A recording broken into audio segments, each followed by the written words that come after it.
morning, friends. In this video, I will be participating in a collaboration / challenge that is put on by Maria from the Artsy Cupcake. In this challenge, we are to share anything to do with fall and anything to do with cupcakes. Let's get started on making my version of a low-calorie, low-fat cupcake.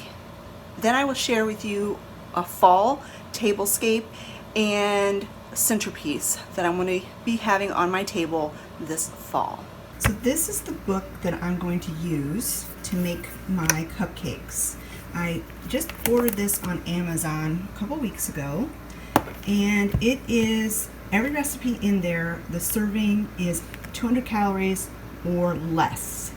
So it takes a common cake mix and turns it into a lower calorie dessert that everyone can enjoy, and pretty much all of the recipes are either very low fat or fat free. And the recipe I'm going to do today is the pumpkin pie cupcakes. So these are the ingredients you're going to need for this recipe. You're going to need one cake mix, super moist preferably, and preferably a spice cake. Now I didn't have any spice cake in my cupboard, and so I just went to the closest store to us, and they did not have spice cakes either. So I went online and I found out how to turn a white cake mix into a spice cake mix. It's super easy. You just dump this in a bowl and you add allspice, ginger, cinnamon, cloves, and it also calls for nutmeg, which I don't have any, so we're just not going to have nutmeg in the cake, which will be fine. Now, the other ingredients you're going to need for this recipe are liquid egg product, like an egg substitute. Got this from Aldi. Can of pumpkin,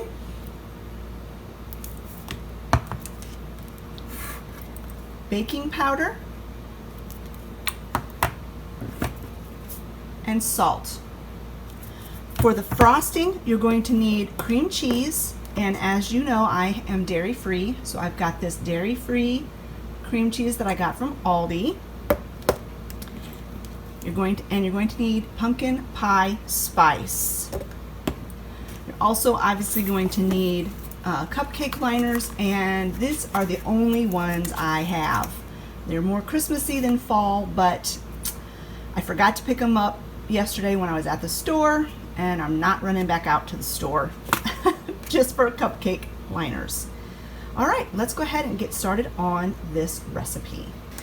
All right, so the first thing I'm going to do, since I did not have a spice mix, a spice cake mix, I'm going to go ahead and make this white cake mix into a spice cake mix. So I'm just going to open it up, dump it in this bowl,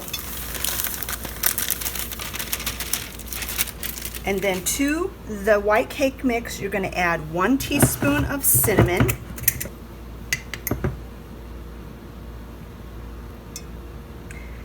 calls for half a teaspoon of nutmeg, but like I said, I don't have nutmeg, so I'm going to go ahead and put another half teaspoon of cinnamon because I like cinnamon anyway.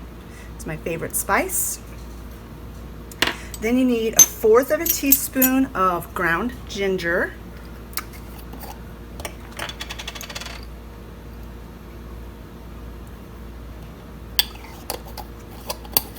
and a 1/4 of a teaspoon, of allspice,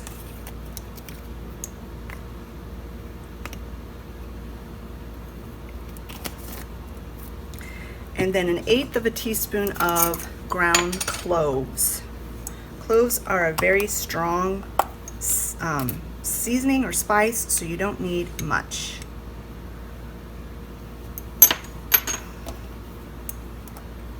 I sure do love the smell of cloves. It's one of my favorite scents. So then you just take a whisk and you completely whisk up these spices in with the cake mix. You make sure that it is fully incorporated and there are no lumps of spice hanging out.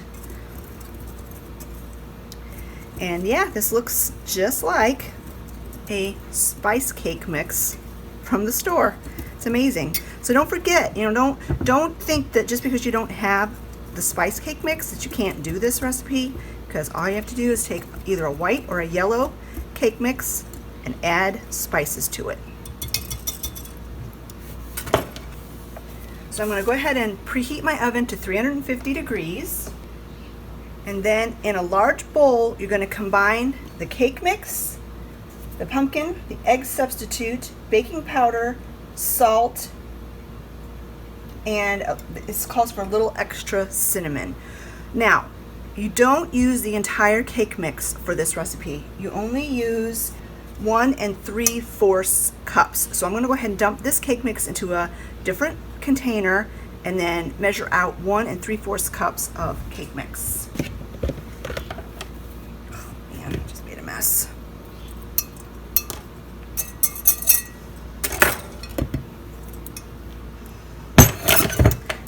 And I always make a mess.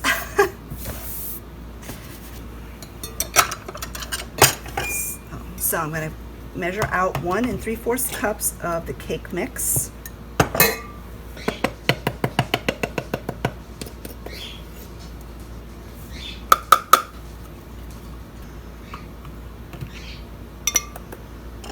Then you're going to need 1 cup of the pumpkin puree, and make sure that it's 100% pumpkin puree and not pumpkin pie filling. Those are completely different. So you want just the plain pumpkin.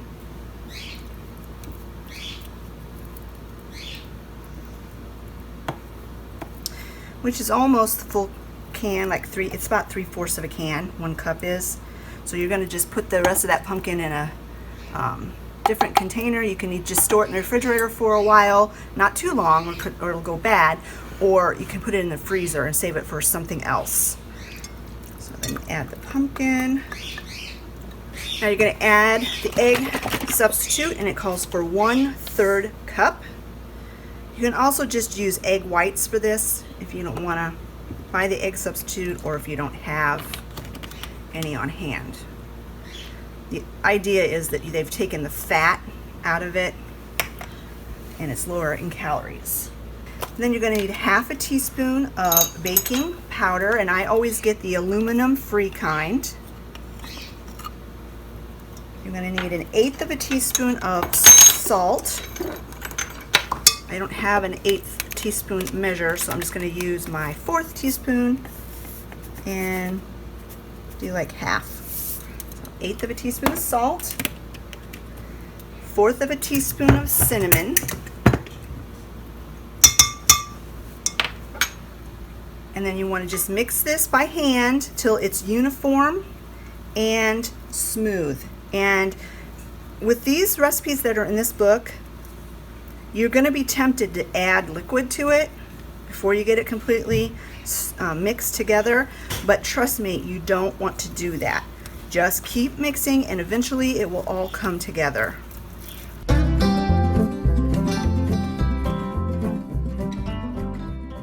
This recipe makes 12 muffins. So you're going to want to put your paper liners in your muffin pan and then distribute the batter evenly between all 12. And you want to make sure that they're as even as possible so that you can get the correct calorie count on it.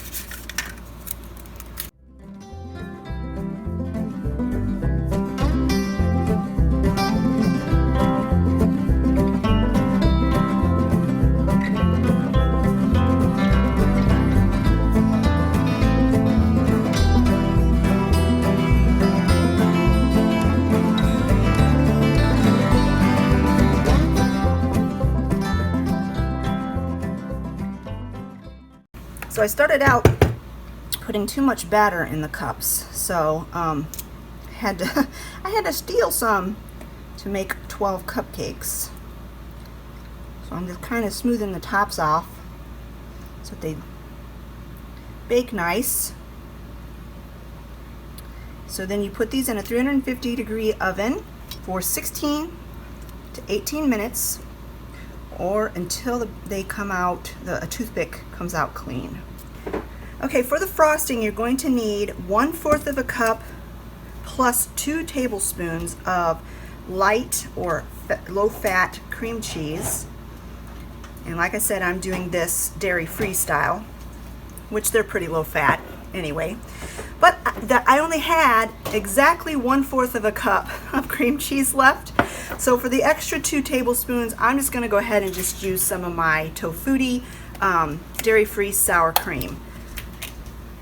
So 2 tablespoons of this.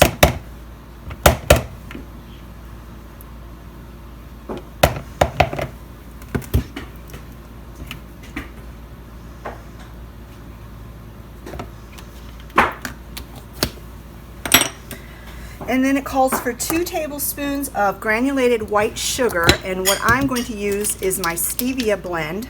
And since it is twice as sweet as regular sugar, I'm just going to put 1 tablespoon.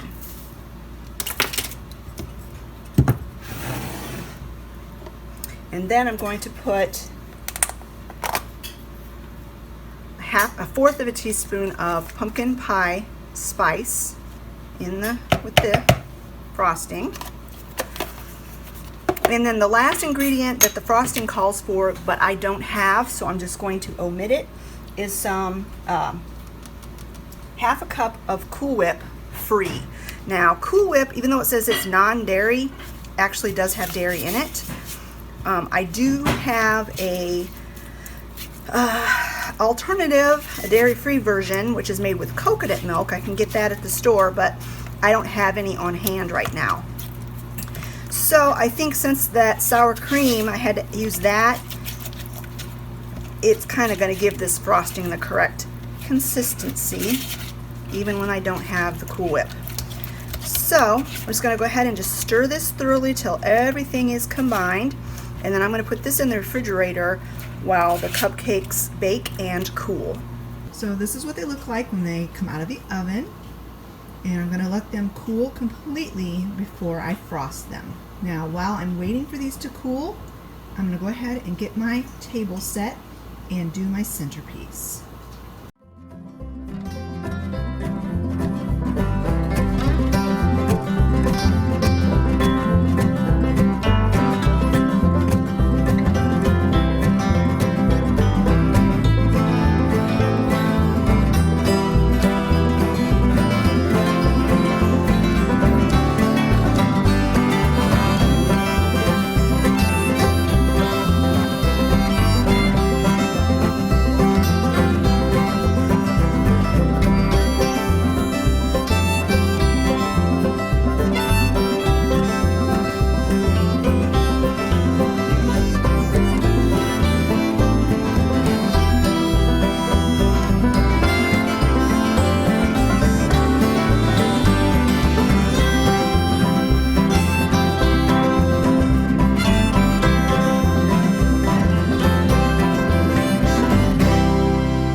them all frosted, and one last little touch that I'm going to do is I'm going to add just a few raw pumpkin seeds to the top, just to give it a little pizzazz and to tell everyone these are pumpkin cupcakes.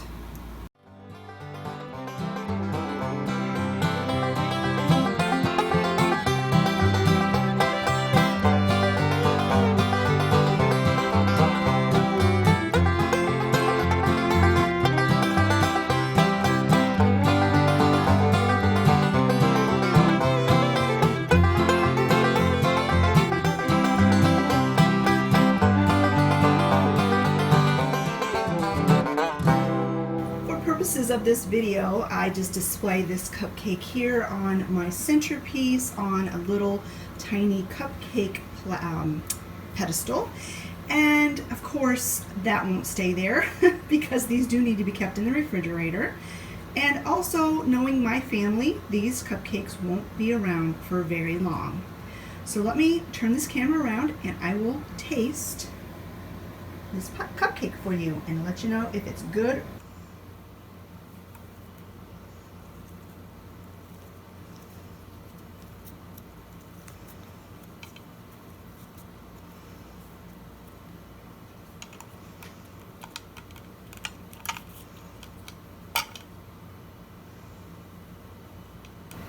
So it did stick to the paper a bit, so I think if you do this recipe, you should probably spray the cupcake liners with some cooking spray.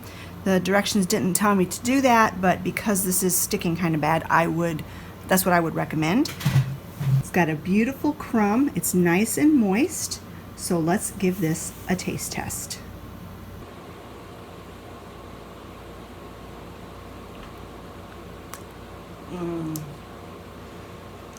Really, really good. You would never have known that was a white cake mix that I had to add spices to. And you would also never know that this is very low fat and very low calorie. So according to my book here, it has 110 calories per serving, which a serving is 1 cupcake. But over here, it says if you use no-calorie sweetener instead of sugar, it brings down the calories to 103, which that's what I did.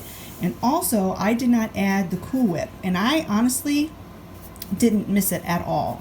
So that would lower the calories even more to probably around, I don't know, 95, 98 calories per cupcake. So there you have it, friends. I hope you enjoyed this video of how I turned a very common fall treat into a healthier version and much less calories and much less fat. They are very, very good, and they're very much worth your giving them a try. I will have the complete recipe in the description box below, and I will type it in the computer just exactly how it is in the book. And if you need to make substitutions like I did, feel free to do that. I want to thank Maria from the Artsy Cupcake for inviting me to join this collaboration. It was a lot of fun. I hope you also enjoyed how I did my centerpiece for fall. And like I said, that cupcake's not going to stay there. So this centerpiece will evolve into something that won't go yucky before the fall is over.